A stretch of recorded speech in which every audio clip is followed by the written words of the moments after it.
주님께서 여러분과 함께 요한이 전한 거룩한 복음입니다. 주님의 말씀입니다.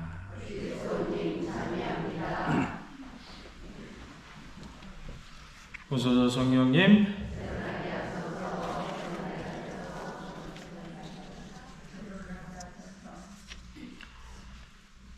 한주린 서예글이 46번째 시간입니다. 앞으로 한 2번, 3번 정도 더 하면 이제 한주린 서예글의 전체적인 부분들에 대해서는 거의 다 말씀드리지 않을까 생각을 하게 됩니다. 어제까지 2부에 관련되어서 지엽적으로 세부적인 형태의 사회교리가 어떠한 부분에 대해서, 그러니까 세상의 여러 가지 부분들에 대해서 이야기한 것들을 말씀드렸다면, 오늘부터는 제3부, 그러니까 사회교리가 교회 안에서 왜 필요한가, 사회교리는 교회 안에서 어떻게 이루어져야 되는가에 대해서 이야기하는 부분, 오늘과 내일 시간에 걸쳐서 말씀드리고, 다음 주 주말쯤 해서 마지막으로 결혼 부분에 대해서 이야기를 드릴까 합니다. 그래서 오늘 여러분들이 들으실 부분은 521항에서 553항까지입니다. 제가 끝에 부분에 좀 이렇게 많이 이렇게 한꺼번에 함축시켜서 이야기를 했잖아요. 그래서 여러분들 나중에 그 핸드폰으로 간추린 사회교리 그냥 치면 쭉 뜹니다. 그래서 한 번쯤은 꼭 읽어보세요. 그러니까 뭐 하루에 주무시기 전에 한 문항 정도, 한 문항 읽는데 한 10초 걸릴까요? 10초, 20초면 되거든요.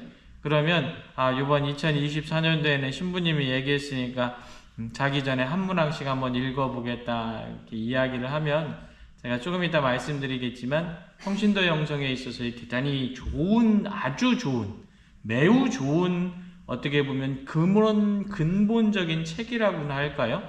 그런 부분일 수 있습니다. 예를 들어서 우리가 교의신학이나 여러 가지 기초신학 학문을 통해서 이제 교리교육은 이제 기초신학의 어떤 그런 부분들인데, 그것은 나의 경험과는 조금 괴리되어 있는 부분이 많이 있다면, 이 부분은 실천신학에 관련된 부분이기 때문에 여러분들이 세상을 살아나가면서 그리스도인으로서 행해야 될 여러 가지 것들에 대해서 매우 구체적으로 설명을 하거든요. 그래서 꼭 한 번씩들 읽어보시기 바라겠습니다. 아시겠죠? 네. 여러분들 탈종교화라는 이야기 들어보셨습니까? 들어보셨죠? 요즘 20대, 30대에서 많이 일어나고 있는 세상의 현상, 탈종교화.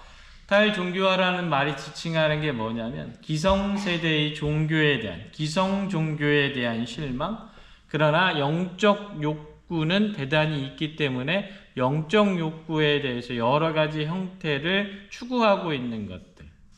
그래서 이 탈종교화라는 부분들이 오늘날의 현상을 많이 이야기를 해주고 있습니다. 왜 말 그대로 30대, 40대의 젊은 사람들부터 시작해서 오늘날의 사람들이 기성세대의 종교에 실망을 하게 되었을까요? 여러분들 가톨릭도 가톨릭이지만 개신교는 이게 엄청나게 심각하거든요. 그래서 예전에 개신교가 얼마만큼 노력을 했었냐면, 옛날에 2020 계획이라는 거 있었어요. 지금 2020년 훨씬 지났죠? 2000년대 초반에 부흥 2001, 부흥 2002 하면서 엄청나게 했었어요. 그래서 그 사람들이 했었던 것들이 뭐냐면, 1년에 100만 명씩 영세를 주면 20년 동안 하면 2천만 명이 되잖아요. 그렇죠? 이 사람들이 또 나가서 여러 가지 형태를 통해 가지고 선교를 하면 대한민국의 약 한 75% 정도를 개신교화 할 수 있다. 그래서 우리가 열심히 노력해야 된다. 성공했을까요? 실패했을까요? 뻔한 실패했어요. 네. 왜 실패했을까요? 그들이 열심히 안 해서? 그들이 투자를 안 해서? 아니에요.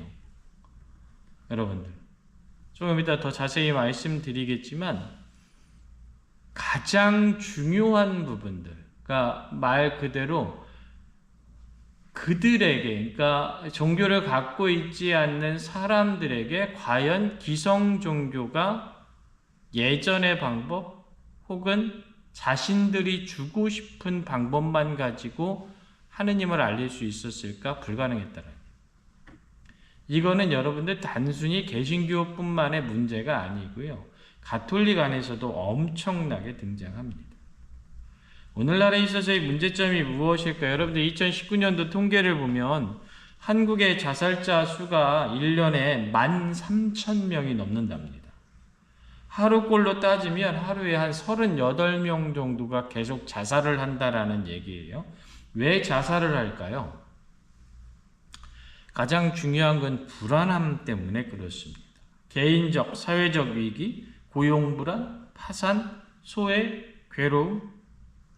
여러분들 요즘 아이들 보면 부모님들이 공통적으로 이야기하고 있는 게 있어요. 무슨 얘기 하시는지 아세요? 우리 여기 아이들 데리고 계신 분, 할머니들이 봐도 그런가? 아이들 물어보면 엄마들이 주로 하는 이야기가 뭐냐면 요즘 애들은 뭘 하고 싶은 게 없어요, 신부님. 그 얘기를 해요. 뭔가를 좀 예전에는 난 이것도 해보고 싶고 저것도 해보고 싶고 막 이런 부분들이 꽤 있었다고 하면 그런 부분들이 엄청나게 줄어들어 있고 있는 게 오늘날의 현실 상황입니다. 여러분들 예전에는 20살만 되면은 어떻게 해서든지 부모님 품 벗어나서 살려고 했었잖아요. 그렇죠? 근데 요즘은 어떻습니까? 30살이 돼서도 안 벗어나려고 그래요. 왜? 그래서 무슨 표현이 생겼어요? 그렇죠. 캥거루족이 생겼어요. 캥거루족이. 왜 그럴까요? 사회적으로 나가서 혼자 독립하기가 20년 전에 20살 때보다도 훨씬 어려워졌다라는 거예요. 결국에 사회적 기반이 취약했다라는 거예요. 우리 여기 계시는 어른들 예전에 열심히 모아서 저축하면 뭐 했어요? 잘하네. 집 샀어요. 그렇죠? 근데 지금은 열심히 일해서 저축하면 뭐 할 수 있어요? 차 살 수 있어요? 월세 낼 수 있어요. 이게 돼버렸어요. 그러니까 느낌이 확 오시죠? 예전에는 평생 직장이라는 것들이 되게 많이 있었어요. 무슨 맨 하면서. 근데 지금 그런 게 있을 수 있습니까? 없어요. 내가 다니고 싶다 하더라도 세상의 변화가 그것을 용납해 주지 않습니다. 그러다 보니까 엄청난 불안함이 찾아오죠. 우리 여기 계신 우리 어른들 지금 60살 이상 어르신들 되게 많아요. 거의 한 70%는 지금 60살 이상 되신 어른들인데 어떻게 여러분들 늘 즐겁고 행복하십니까? 안 그래요? 성당에 나와도 안 그러면 어떡하죠? 성당에 나온 양반들은 그나마 10시부터 성당이라도 있을 수라도 있고 끝나고 레지오라도 하고 끝나고 같이 칼국수라도 먹을 수라도 있지. 그렇지 않은 사람들은 맨날 임영웅 나오는 것만 틀어야 되는 거예요. 고독한 거죠. 내 아들, 딸들이 다 가져다 써버렸어. 그래서 그나마 있던 집마저 남아있는 거는 현관문하고 방문 하나밖에 없어. 그죠? 나머지는 외환은행의 반.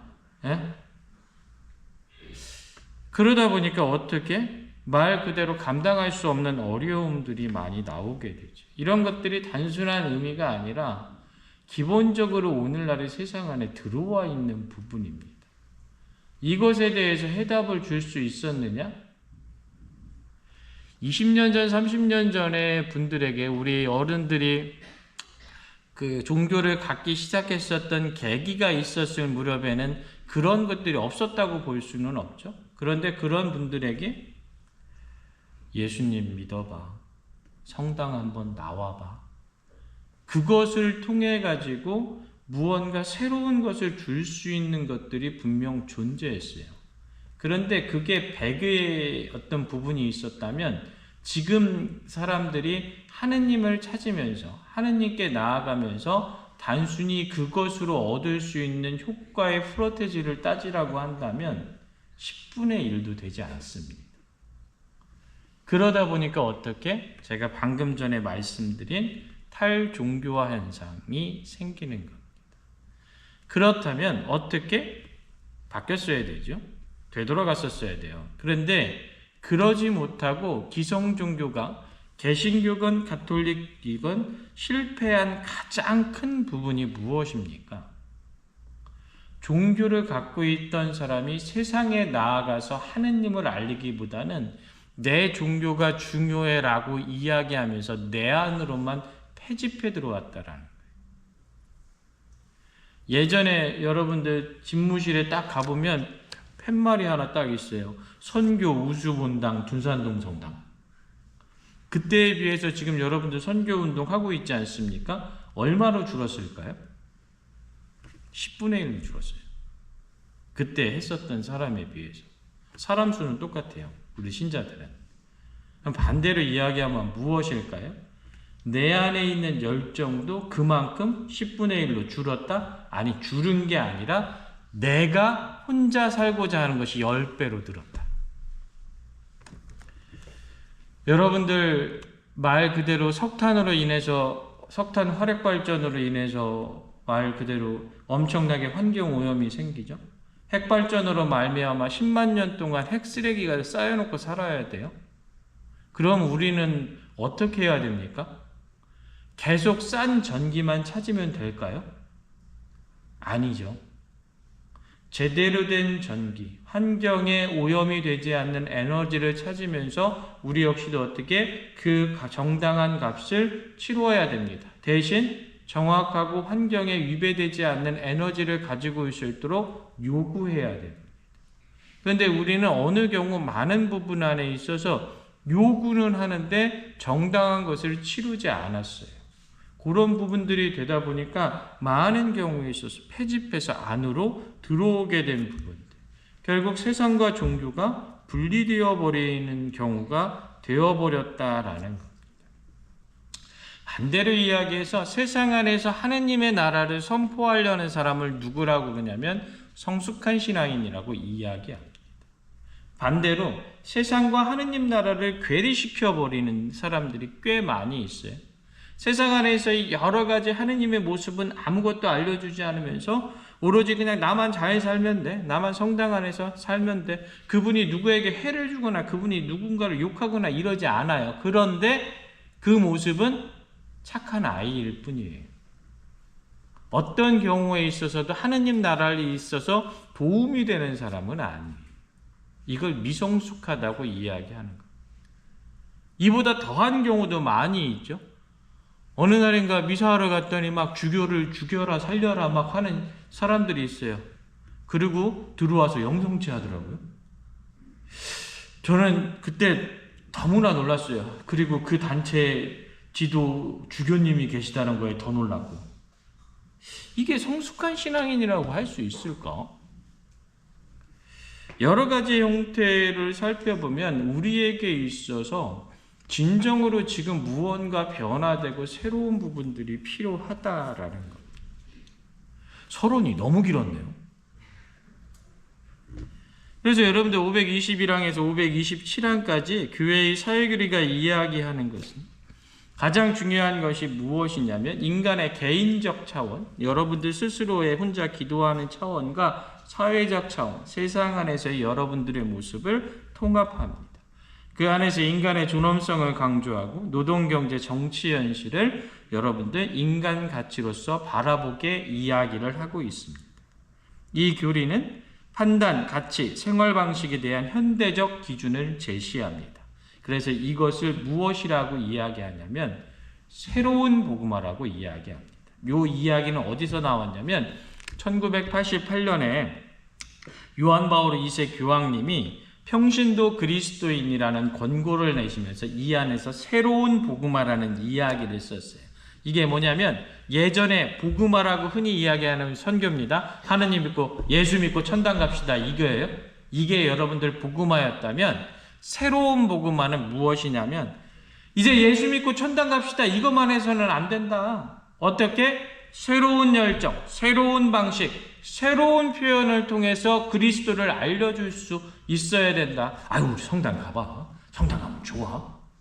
이 정도 수준이 아니라 성당을 가면 좋아라는 말만이 아니라 저 사람을 봤더니 정말 성당 가면 좋은 것 같아.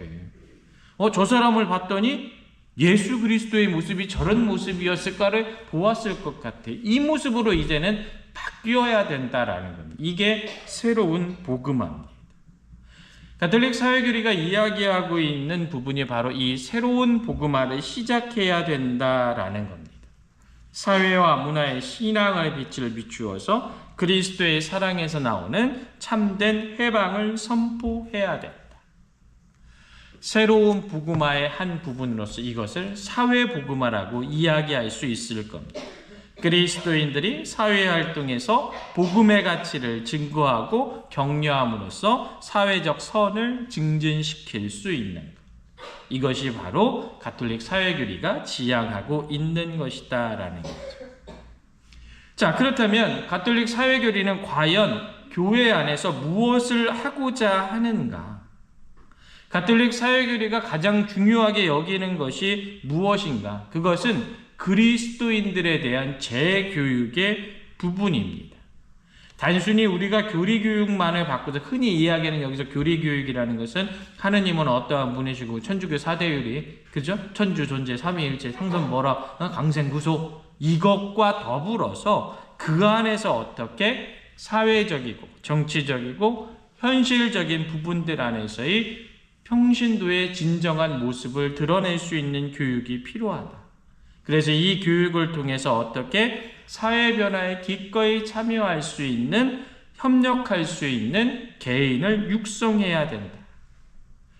가톨릭 사회교리를 통해서 공동선에 대한 의무감을 키우고 사제뿐만이 아니라 평신도 그리스도인들이 온전히 그리스도인다운 정치적 참여를 할 수 있는 부분을 준비시켜야 된다라고 이야기를 하는 겁니다. 그래서 가톨릭 사회교리의 역할이 무엇이냐? 말 그대로 그리스도교 공동체와 당국 사이의 대화를 할 수 있는 부분이고 공동선의 협력을 촉진시키는 역할을 해야 된다라는 것. 그래서 주교들은 사제들은 가르칠 수 있어야 되고 봉헌된 사람들은 서원과 봉사를 통해 성덕과 이기적이지 않은 봉사의 가치를 모범으로 보여줄 수 있어야 되고 평신도 그리스도인들은 그것을 증거할 수 있어야 된다라고 이야기를 하는 겁니다. 이런 부분은 단순히 그냥 사회교리가 이야기하는 것이 아니라 제2차 바티칸 공의회의 교령을 통해서도 나오고 있었고요. 여러분들이 이미 잘 알고 있는 평신도 사제직을 통해서 부여된 것이다 라고 이야기를 합니다. 그래서 540일항에서 550항까지 평신도는 자신의 삶을 성화시키고 하느님의 신비에 몰입시켜서 진정한 평신도 영성을 발전시킬 수 있어야 된다라고 이야기합니다. 그런 평신도 영성을 잘 살아서 복음을 실천하고 삶의 증거를 통해 세상을 성화시킬 수 있는 모습을 갖추어야 된다. 그것이 평신도의 임무이다라고 이야기를 하는 겁니다. 최종적으로 546항에서 이렇게 이야기합니다. 평신도에게 두 가지 병립된 생활은 있을 수 없다. 즉 신앙과 삶의 이러한 일치는 영적 존재와 세속적 존재의 분리를 어떠한 경우에 있어서도 거부한다.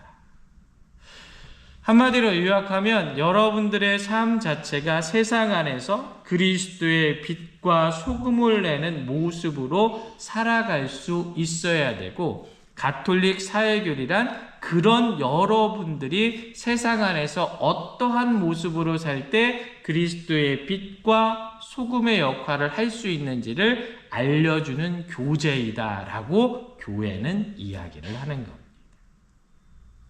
못 알아들으신 분 아무도 없으시죠? 대부분 이렇게까지 정리해주면 막 사람들이 좋아하고 박수치고 그랬구나 내가 몰랐던 게 이런 거였구나 막 이래야 되는데 우리 신자분들은 너무 점잖해가지고 우리 신부님 언제 끝나나 대단히 중요한 부분입니다. 그래서 여러분들 어떠한 경우에 있어서도 절대 신앙을 세상과 괴리시켜서는 안 됩니다. 내가 세상과 괴리되어 있는 신앙이 시작되는 순간 세상 안에서 이야기되고 있는 정말로 양심적이고 인간적이고 하는 부분들이 교회 안으로 들어와서 하느님의 은총으로 말미암은 것임을 그리스도인들은 세상 사람들과 달리 깨닫고 그것을 실천하는 순간 진정한 그리스도인이 될 수 있다는 걸 기억하셔야 됩니다. 가톨릭 사회교리는 그것을 가르쳐주고자 하는 것. 이런 때 아멘 하라고 그랬는데 꼭 한 번쯤 읽어보시고 오늘 또 시간 되시면 한 번씩 이렇게 핸드폰으로도 찾아서 한번 읽어보셨으면 좋겠습니다. 그래서 우리의 삶 안에서 혹시 한 번쯤 또 마무리 짓는 이제 부활 제7주간 며칠 지나면 이제 부활 주간 다 끝나죠. 우리 삶 안에서 진정으로 내가 세상 안에서 그리스도의 빛과 소금의 모습으로 살아가고 있었는가? 그 이야기 한 2달 전에 신부님이 간추린 사회교리 처음 시작할 때 이야기하고 시작했었던 건데 내가 그것을 기억하고 있었었던 거 먼저 꼭 좀 생각해보는 그런 시간들 되시길 부탁드리도록 하겠습니다. 간추린 사회교리 524항의 말씀으로 강론을 마칠까 합니다. 교회는 사회와 문화가 참된 해방은 그리스도의 사랑에 자신을 개방하는 것이라는 진리를 이해할 수 있도록 사회와 문화에 신앙의 빛을 비추어 줌으로써 그렇게 하는 것이다. 교회의 사회 사목은 교회가 세계의 사회, 경제, 문화, 정치 현실에서 자신의 복음화 사명을 온전히 깨닫고 있다는 생생하고 구체적인 표현이다. 아멘.